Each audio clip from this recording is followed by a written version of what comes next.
Good day, everyone. My name is Habal, and I am one of the 5 reporters that will be discussing about utilitarianism.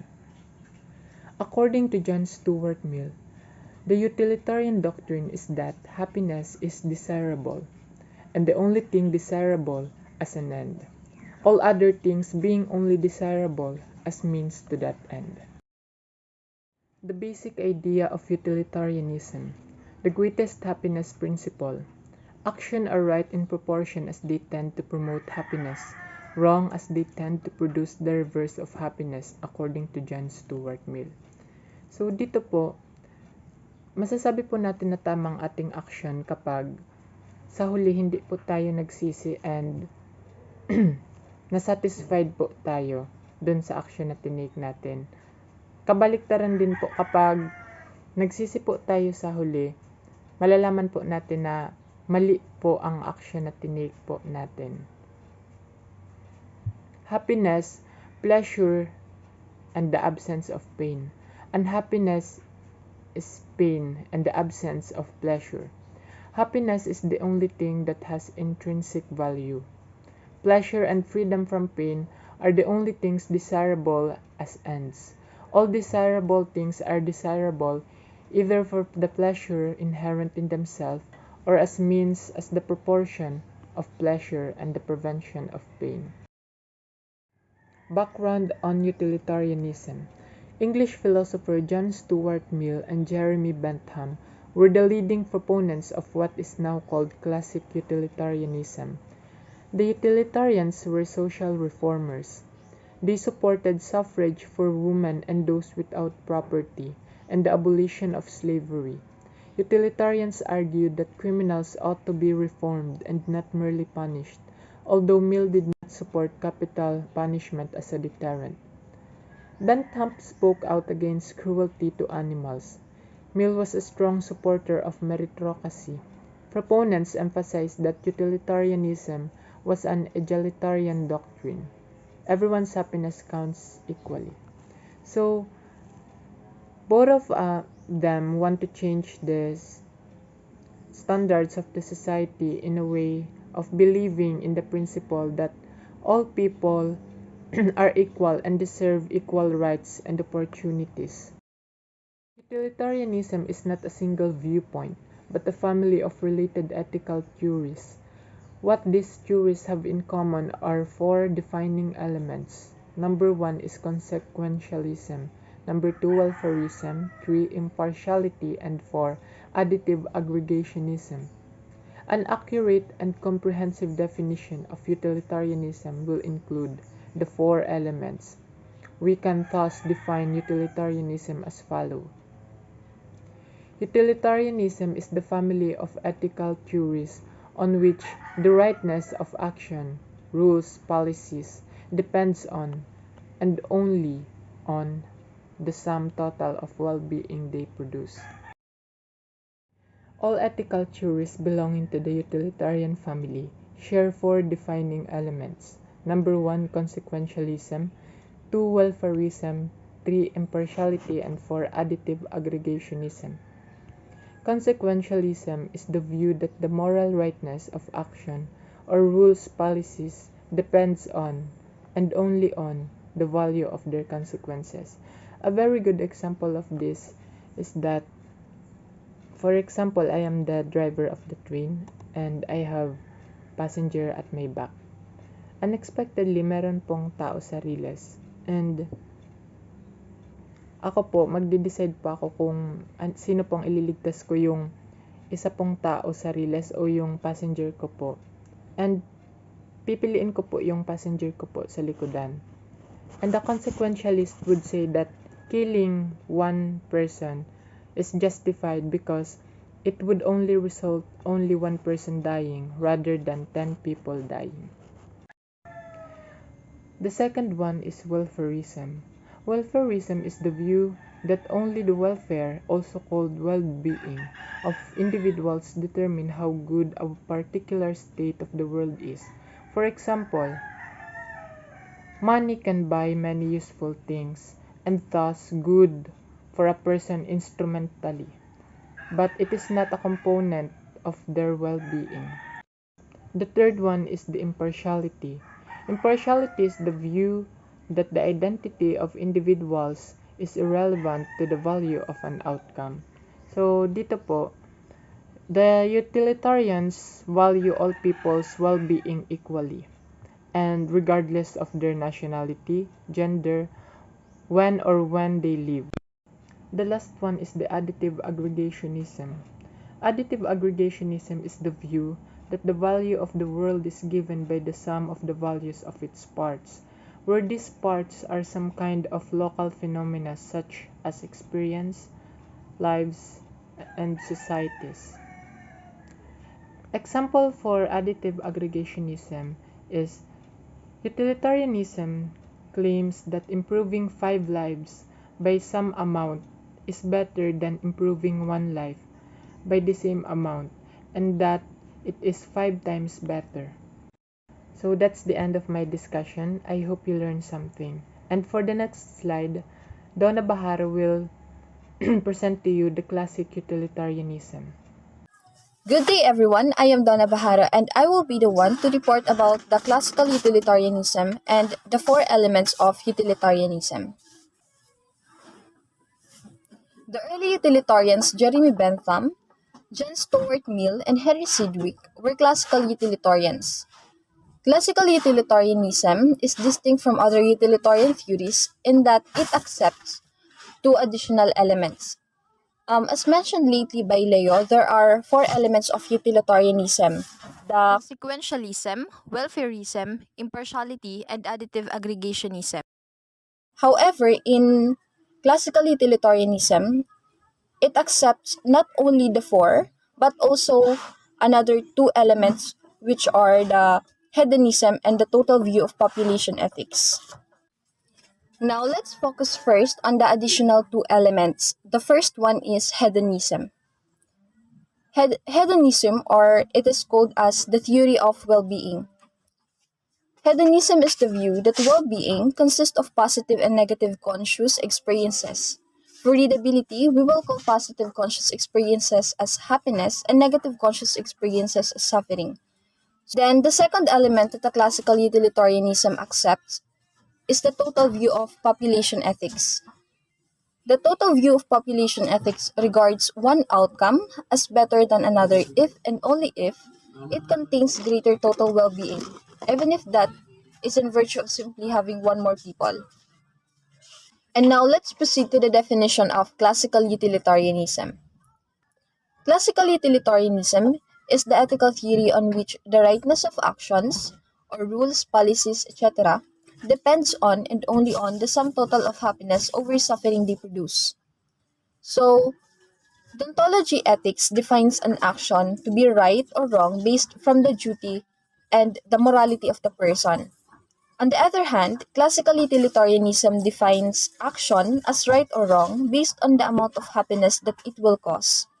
It is really emphasizing happiness as the basis of the rightness of the action.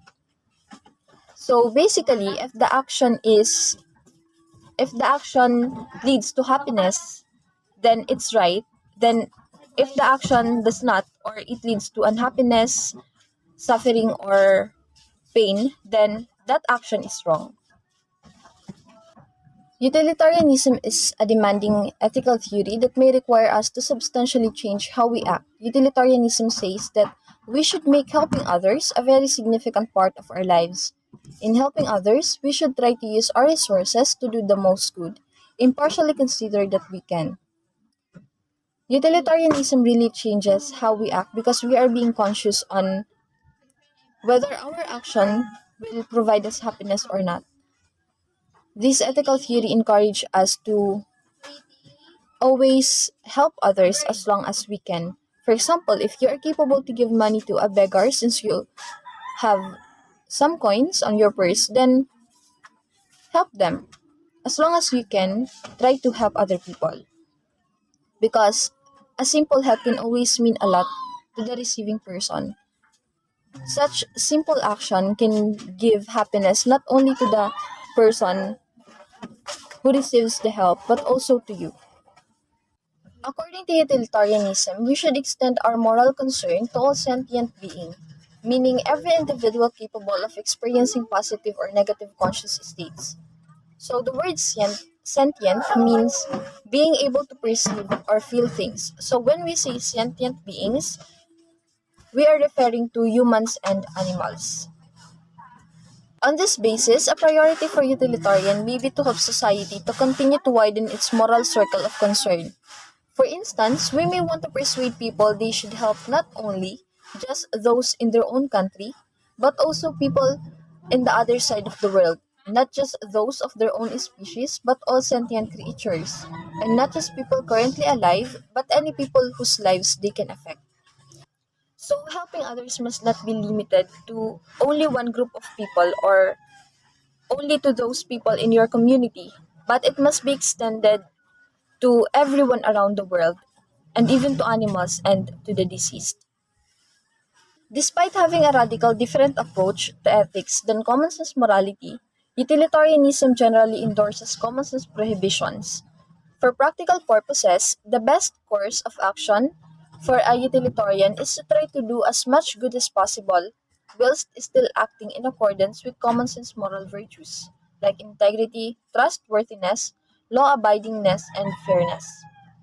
Common sense morality is a key concept of moral philosophy. Each person in society gets exposed to a common sense morality. This morality consists of a wide variety of standards of conduct, duties, obligations, values, and principles that come from disparate sources, such as parents, teachers, peers, religious leaders, professionals, literature, music, the media, and so forth. Ethicists call these standards a common sense morality because they are the norms that most people learn and practice without any explicit theorizing or deeper analysis. So, common sense morality is that system of moral rules that we use in everyday life to make judgments about the character and actions of other people. An example of this is the belief that it is wrong to kill for no reason, and injustice is unjustified unless some greater good is gained from it. In this morality, what we use to determine if an action is right or wrong is our common sense. Like the aforementioned example, killing for no reason is wrong. We don't have to give any other reason just to prove that it is wrong. Because just by our common sense, we can say that it is really is. In connection to utilitarianism, there are times that we need common sense prohibition, meaning we shouldn't heavily rely on our common sense morality or on our common sense moral judgments because what we are trying to gain with utilitarianism is happiness and greater well-being. And sometimes our common sense does not conform to those two. There are times that our common sense moral judgments don't result to happiness or greater well-being. Now let us proceed to the four elements of utilitarianism. The first one is consequentialism. Consequentialism is the view that the moral rightness of actions or rules, policies, etc. depends on and only on the value of their consequences. Thus, to evaluate whether an action is right or wrong, we should look at all of its consequences rather than any of its other features. So, consequentialism really emphasized the result or consequence as the basis of determining if an action is right or wrong. An example of this is breaking a promise. If we are going to base it in deontology ethics, it will definitely be wrong because it does not conform to our duty or morality. But if we are going to base it in consequentialism, breaking a promise can be right or wrong. Right if it will have a good consequence. For example, you've saved someone's life because of it. And wrong if it resulted to something negative. For example, your friend got into trouble because you broke your promise to lend her money. A common distinction in the philosophical literature is between two views called direct consequentialism and indirect consequentialism. According to the direct view, the rightness of an action or rule, policy, etc. depends only on its consequences. On this view, to determine the right action in some set of feasible actions, we should directly evaluate the consequences of the actions to see which has the best consequences.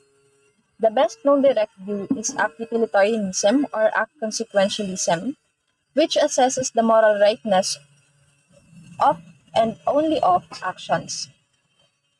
In contrast, according to indirect consequentialism, we should evaluate the moral status of an action or rule, policy, etc. indirectly, based on its relationship to something else, such as a rule, whose status is itself assessed in terms of its consequences. The most famous indirect view is known as the rule consequentialism or rule utilitarianism. So there are two views in consequentialism, the direct and indirect. According to direct view, we can determine if an action is right or wrong by evaluating directly the consequence. An example of this is act consequentialism. On the other hand, in indirect view, we are not going to directly evaluate the consequence, but rather what we are going to evaluate is if the action conforms to the set of rules that will lead to a good result or to the best consequence. An example of this is rule consequentialism or rule utilitarianism. And now let's proceed to the second element, which is the welfareism. Welfareism is the view that only the welfare, also called well-being, of individuals determines how good a particular state of the world is. So as I mentioned earlier, in consequentialism, we identify the action, if it is good or bad, based on the consequences. In welfareism, what we identify is not the action anymore, but the consequence of the action.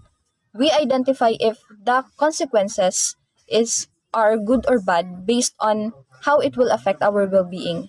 Therefore, if the consequence of the action that we've done increases our well-being, then that means that the consequence is good and the action that we've done is the right one. On the other hand, if the consequence of the action decreases our well-being, then that means the consequence is bad and the action that we've done is wrong.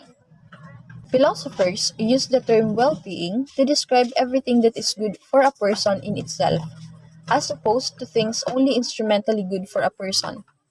For example, money can buy many useful things and is thus good for a person instrumentally, but it is not a component of well-being. So, well-being is defined as the quality of life or the state of being comfortable, happy, and healthy.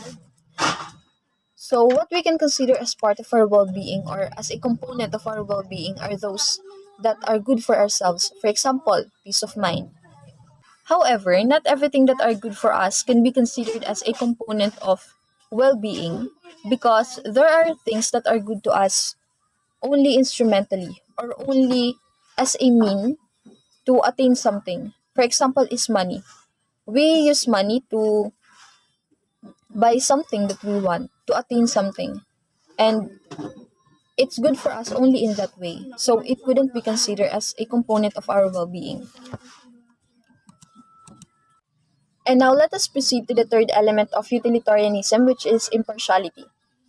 Utilitarianism is committed to impartiality. In utilitarianism, impartiality is defined as the view that the identity of individuals is irrelevant to the value of an outcome. Accepting impartiality means treating well-being as equally valuable, regardless of when, where, or to whom it occurs. As utilitarian philosopher Henry Sidgwick states, the good of any one person is no more important from the point of view of the universe than the good of any other. As a consequence, utilitarians value the well-being of all individuals equally, regardless of their nationality, gender, where or when they live, and even their species. So as I remembered, impartiality was part of our lessons before, and we defined it as being fair or fair-mindedness. Therefore, impartiality as an element of utilitarianism only implied that we must value the well-being of every person equally, and that the nationality, race, species, address, or gender, or anything regarding the identity of a person, it does not affect the value of his or her well-being. According to utilitarianism, You should not even privilege the well-being of yourself or your family over the well-being of distant strangers. Considering impartiality, it is wrong to say that we have greater well-being than other people, because everyone's well-being are equal in value. And now let's move on to the last element of utilitarianism, which is the additive aggregationism. According to utilitarianism, the overall value in the world is given by the sum total of well-being in it. This means that utilitarians accept additive aggregationism, which is defined as follows. Additive aggregationism is the view that the value of the world is the sum of the value of its parts. These parts are local phenomena, such as experiences, lives, or societies. This view implies that we can meaningfully compare and trade off the well-being of individuals and groups of individuals by adding up their well-being. For example, utilitarianism claims that improving 5 lives by some amount is better than improving 1 life by the same amount, and that it is 5 times better. This element only implies that if most or all people in the world have good well-being, then the overall well-being of the world will be greater. This greater well-being of the people and of the world will only be attained only if we aim to do what is right, or according to utilitarianism, if we aim to do what will lead us to happiness. That's all for my discussion. I hope that you've learned a lot from the ideas that I've shared regarding the four elements of utilitarianism. The two additional elements of classical utilitarianism will be further explained by Raem, who will be the next reporter. Hello everyone, my name is Raem Dealca and I'll be discussing about the two elements of classical utilitarianism as well as the types of utilitarianism. First is the theories of well-being, which is hedonism under classical utilitarianism. Hedonism is the view that well-being consists in and only in positive and negative conscious experiences. So, the notion of hedonism is that happiness is good and suffering is bad. Learning or assessing our own conscious experiences validates this viewpoint of hedonism. The goodness of happiness and the badness of suffering are self-evident to those who have experienced them. Importantly, happiness is good and suffering is bad, not simply because they help or hinder us in our pursuit of other goods, but because experiencing them is good or bad in itself. Ethical hedonists believe that the only things good in and of themselves are the experiences of positive conscious states such as enjoyment and pleasure. Actually, I've read some of the articles online that pleasure actually have two types. One type is satisfying your desire. The feeling of satisfying your cravings by eating your favorite food, quenching your thirst by drinking water at 3 a.m., and also having sex are one type of pleasure. So it is more on the physicality of satisfying your desire. Another type of pleasure is the fulfillment or the contentment you have of not wanting anything more kasi okay ka na sa kung anong meron ka, like you do not wish for anything else because you're okay with everything. So this is opposed from the former type of pleasure because this is more focused on the mentality of your desire or pleasure. And the only things bad in and of themselves are the experiences of negative conscious states such as misery and pain. Itong misery and pain are the experiences you felt when, for example, dun sa pinanood dating movie yung The Boy Who Harnessed the Wind, wherein the people in Malawi are facing with famine, tapos yung main character na si William wanted to help the village using his knowledge in science, but his father did not support him due to poverty. Happiness and suffering are commonly based by philosophers as shorthand for the terms positive conscious experience and negative conscious experience, respectively. So, hedonism in classical utilitarianism becomes universal. This means that happiness and suffering are treated as equally important regardless of when, where, or by whom they are experienced. To put simply, the theory of hedonism states that the pleasure and pain are the only thing with intrinsic value because, after all, the best memories are the ones you remember with both pleasure and pain. Another element of classical utilitarianism is the population ethics, the total view.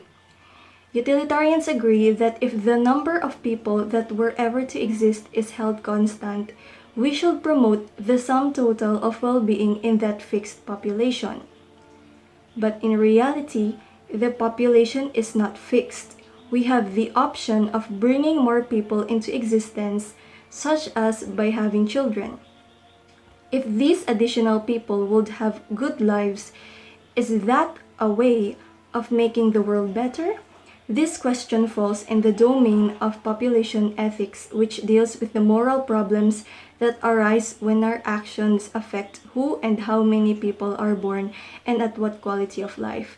Classical utilitarianism accepts a population ethical theory known as the total view, which holds that one outcome is better than another if and only if it contains greater well-being.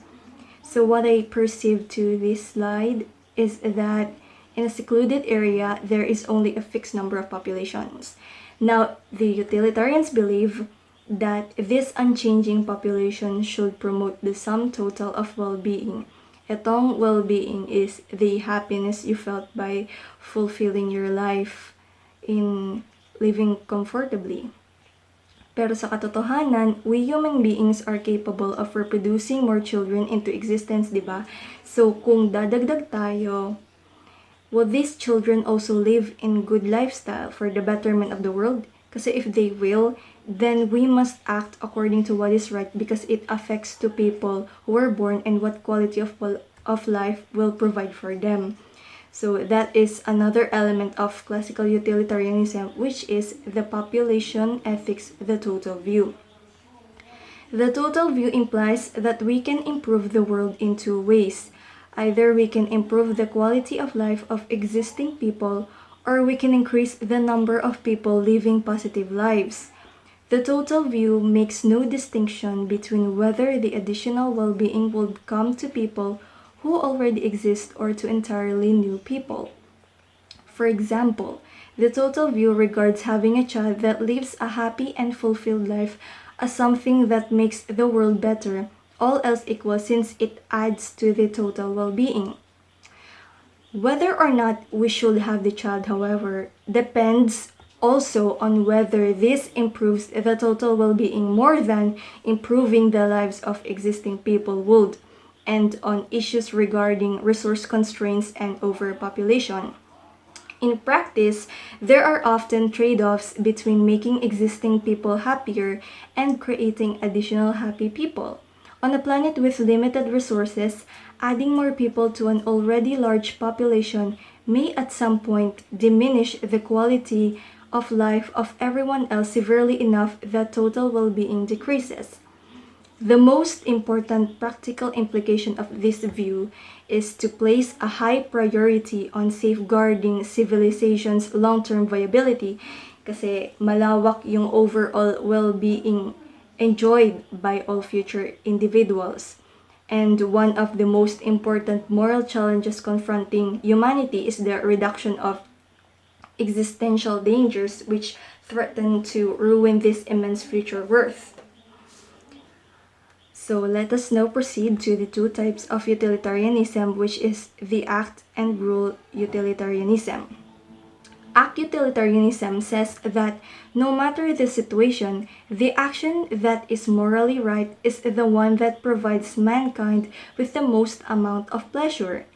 Rule utilitarianism believes that the morally right action is the one that results from everyone following the same moral rule, which then creates the highest level of happiness. So in act utilitarianism, it states that the consequences of an act alone justify the act's rightness. For example, if taking a human life leads to better than bad consequences, it is the right thing to do. In contrast, rule utilitarianism states that the consequences of an action determine the action's rightness in accordance to the moral rule, which tend to maximize good consequences. For example, sabi ng utilitarian, he would not agree that taking a human life is correct as long as it leads to more good consequences, because taking the life will be violating a basic utilitarian rule. Under utilitarianism is another principle which is unlike classical utilitarianism that focuses in maximizing pleasure and minimizes pain. On the other hand, the principle of preference utilitarianism understands that when an individual is trying to separate what is good from what is bad for him individually, the only standards that should guide him are his own desires and preferences. However, it is understood that people have irrational preferences at times, so the ideas of manifest and true preferences were born. So dito sa preference utilitarianism, kapag ang isang individual ay bumabase sa kung ano ang mabuti o masama para sa kanya, ang tanging mga pamantayan na mag-guide sa kanya ay ang kanyang kagustuhan o ang preference na sinasabi natin. Gayunpaman, nauunawaan natin na may mga tao na hindi makatwirang mga kagustuhan minsan, like addiction, for example. So dito papasok ang idea ng manifest and true preferences. Manifest preferences are those preferences born from the behavior the individual observes and can therefore be faulty.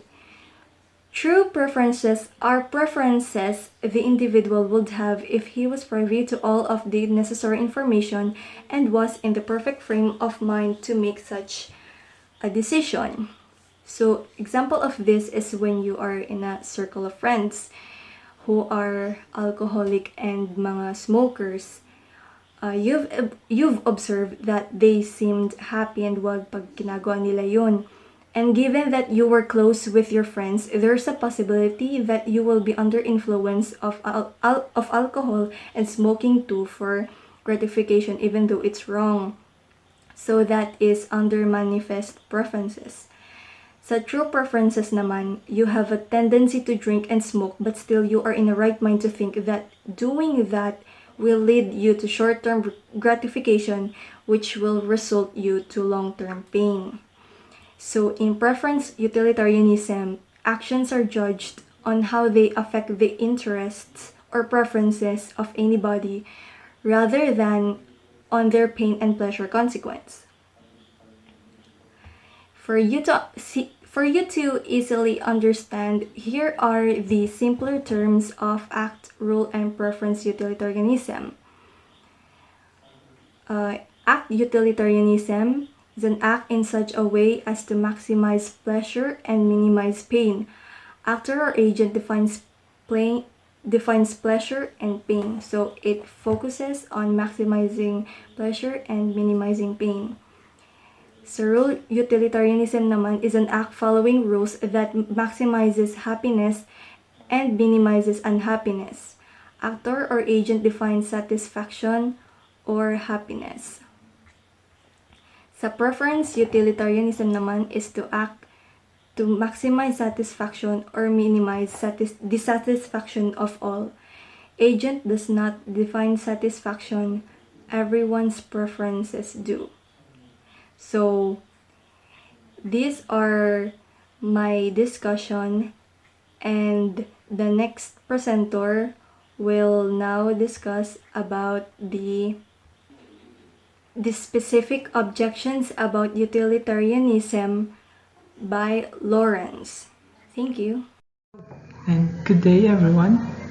My name is Laurence Achay, and today I'll be discussing to you my part on the topic of utilitarianism, and that is the specific objections about it.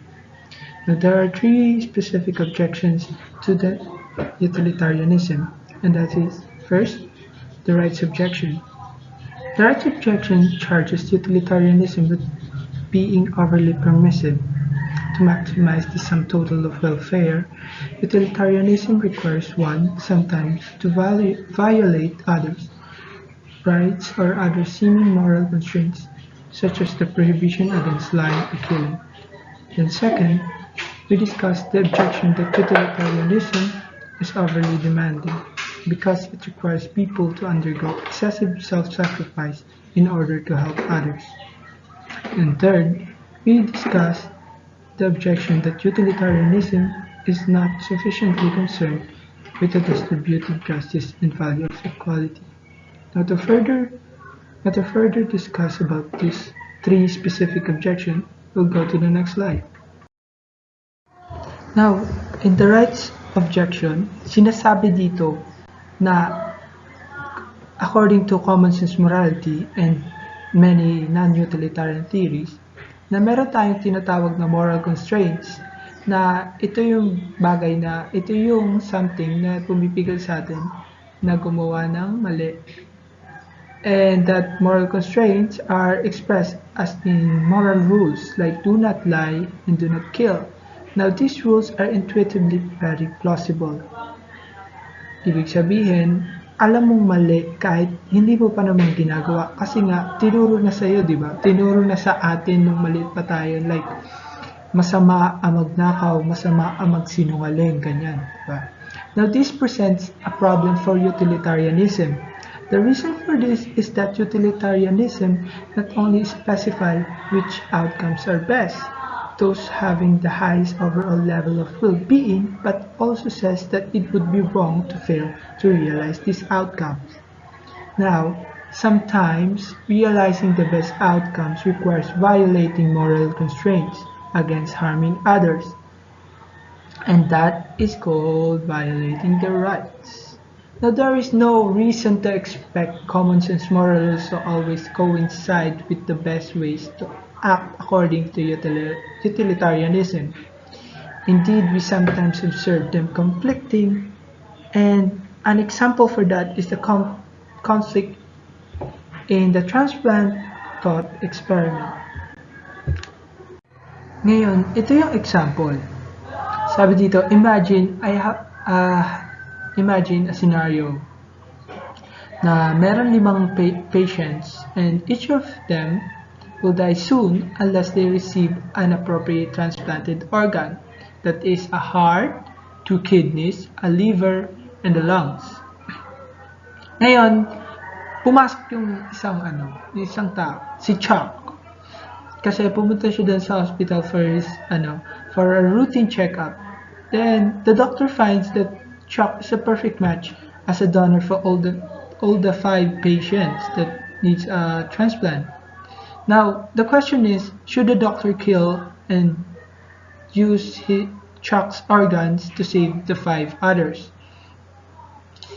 Ngayon, sa unang tingin, for the utilitarian views, syempre sasabihin nilang, oo, kailangan nating patayin niya si Chuck para lang maligtas yung 5 kasi mas greater yung 5 kaysa naman sa isa lang. So, okay lang yan. But on common sense morality and virtually every other moral theory, the answer is no, do not kill Chuck. Kasi nga, killing Chuck would be morally monstrous. Isang magiging kasalanan yan, kapatid. Now, this apparent counterintuitive implication of the utilitarianism is taken as an argument against utilitarianism being the correct moral theory. Kasi nga, mali nga na isacrifice yung isa kesa sa karamihan. The second specific objections about utilitarianism is a demanding objection. Now, many critics argue that utilitarianism is too demanding. Masyado siyang maraming pinapagawa. And because it requires us to always act as to bring about the best outcome, the theory leaves no room for actions that are permissible yet do not bring about the best consequences. Now, the philosophers label such actions that are morally good but not required as supererogatory. Supererogatory that is a term for the class of actions that go beyond the call of duty. Diba? Ibig sabihin, kahit hindi mo naman responsibility yon, is kailangan mo pa rin gawin. Like ganon. So, the utilitarianism and many other forms of consequentialism deny that any action can be supererogatory. Na hindi lahat ng actions mo ay pwede maging supererogatory. And as a result, some critics claim that utilitarianism is a morality only for the saints. Ngayon, for the third specific objection sa utilitarianism, and that is the equality objection, sinasabi dito that yung utilitarianism is nagkakaroon ng conflict sa ideal ng equality. Now, for example, that pwede kang pumili between two possible distribution of well-being. That is equality and inequality. Now, equality has 1,000 people at well-being at level 45, while inequality has 500 people at 80 well-being and another 500 people at 20 well-being. Ngayon, sa tingin ng utilitarianism, only the sum total of well-being determines the goodness of an outcome. At dahil nga mas madami yung percentage ng well-being sa inequality, the unequal outcome is preferable according to the utilitarianism. Ngayon, some philosophers object to the utilitarian view regarding this choice, claiming that equal distribution of well-being inequality provides a reason to choose this outcome. On this view, total well-being is not all that matters. Equality of distribution also matters because equality itself is morally good.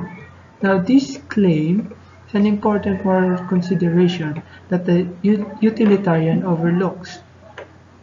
In short, because the utilitarian only agrees on the total of well-being and thus determining the goodness of an outcomes, it overlooks things that are more important and is more morally right. Thank you. Continuing this topic will be discussed by Ms. Kiara Adelene Gestole and will discuss to you the strengths and weaknesses of utilitarianism. Thank you again. So, hi, I'm Kiara Adelene Gestole, your next and most likely the last reporter on the topic utilitarianism. So first, let me present you the weaknesses and strengths of utilitarianism. So in strengths, it states here that utilitarianism is pragmatic and focuses on the consequences of an action. So it says that utilitarianism emphasizes the outcomes of our actions. Second, for many people, happiness is an important part of decision making as it is their main aim in life. Para raw po sa karamihan, happiness is an essential factor in many people's decision making as if it is their ultimate goal in life. This theory treats everyone equally regardless of emotional or social attachments. So, in utilitarianism, regardless of emotional or social bonds, the utilitarianism treats everyone fairly or equally. Fourth, simple to follow, just greatest happiness for the greatest number. So, in utilitarianism, the formula is simple, which is greatest happiness for the greatest number. Fifth, Bentham provided humans with a way to measure happiness through the hedonic calculus. So, the English philosopher, Through the hedonic calculus, the English philosopher Jeremy Bentham gave people a way to evaluate happiness, which is the hedonic calculus nga po. So, in weaknesses of utilitarianism seeks to predict the consequences of an action, which is impossible. So, one of the weaknesses of utilitarianism is it tries to foresee the outcomes of an action, which is difficult to do. Some claim Bentham committed the naturalistic fallacy of deriving an ought from an is. Utilitarianism fails to identify that we have certain duties or obligations to others. So utilitarianism ignores the fact that we have responsibilities or obligations to others, which became one of its weaknesses. Happiness is subjective, whereas someone may find happiness in cake, another may find it in murder. Using the hedonic calculus to calculate the greatest happiness for the greatest number is impractical. So, one of the weaknesses of utilitarianism is calculating the greatest pleasure for the greatest number using the hedonic calculus is impractical. So, let's move to the next slide, which is deontology versus consequentialism. Deontological theories are most easily understood in contrast to consequentialist theories. While consequentialists hold that we should choose the available action with the best overall consequences, deontologists hold that we should act in ways constrained by moral rules or rights, and that these rules or rights are defined, at least partly, independently of consequences. Whereas consequentialists claim that we should always strive to promote the best consequences. The deontologists, on the other hand, claim that our moral obligations, whatever they are in some ways independent of consequences. So there's this question: how do we determine whether lying or killing is morally right or wrong? Both consequentialists and the deontologists here have their own answers. So in consequentialists, the rightness or wrongness of lying or killing must be explained by its consequence. If it has a good consequence, then it may be right to lie or kill. On the other hand, if it has a bad consequences, then it may be wrong to lie or kill.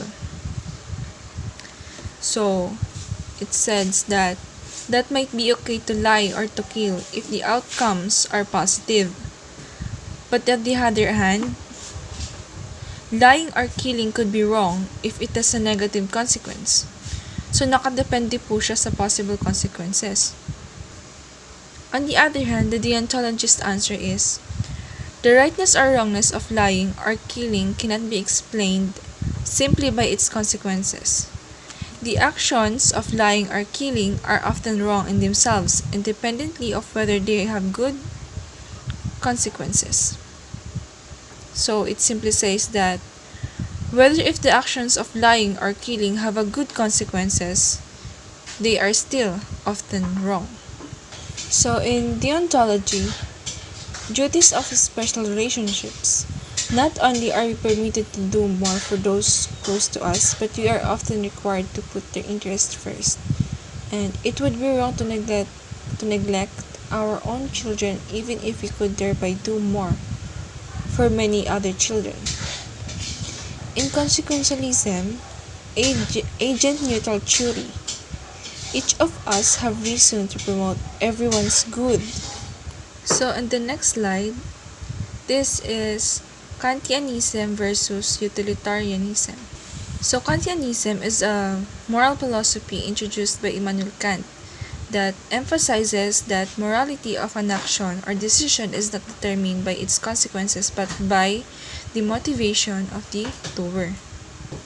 On the other hand, utilitarianism is a moral philosophy introduced by Jeremy Bentham, John Stuart Mill, Henry Sedgwick, that emphasizes that morality of an action decision as determined by its consequences.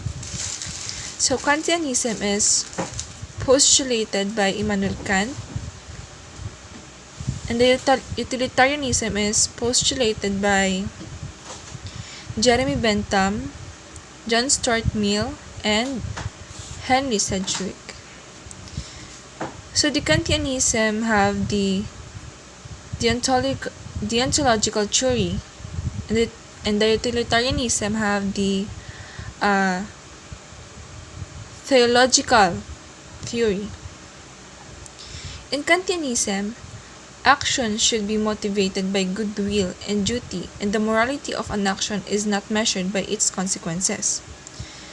In utilitarianism, an action is considered moral and good if it results in providing greater happiness for others, regardless of its intention. So, on the next slide, there is another question, like the earlier. Am I permitted to care more about my own welfare than about the welfare of others? The act utilitarianism and the deontology have their own answer. The act utilitarianism says no, and it says we have impersonal reasons to try to fix the world, maximize the good.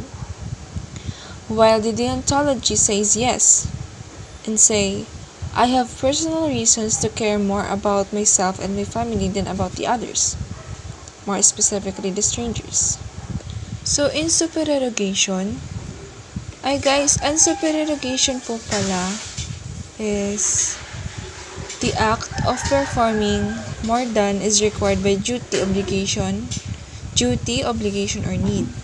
Ulitin ko po, the act of performing more than is required by duty, obligation, or need. That is supererogation. So, when have I done enough by way of helping others? Both deontology and utilitarianism have their answer here. So the utilitarianism said, you will never come that far. There is no point at which you are permitted or have the option to do no more. This leaves out supererogation, just like what I have said earlier, means acting beyond duty. On the other hand, the deontology said, there comes a point, perhaps hard to determine, at which you have an option not to do more. But if you make an extra sacrifice, we admire and praise you for it. It is supererogatory. Supererogatory. So let's move to the next slide, which is probably the last slide. So here are the examples of supererogation. First, the doctor traveling to a plug reading society to save lives. Second, the beneficent person who donates a lot of money to charity. Third, the victim who forgives the wrongdoer. And the soldier throwing himself upon a live grenade to save his comrades.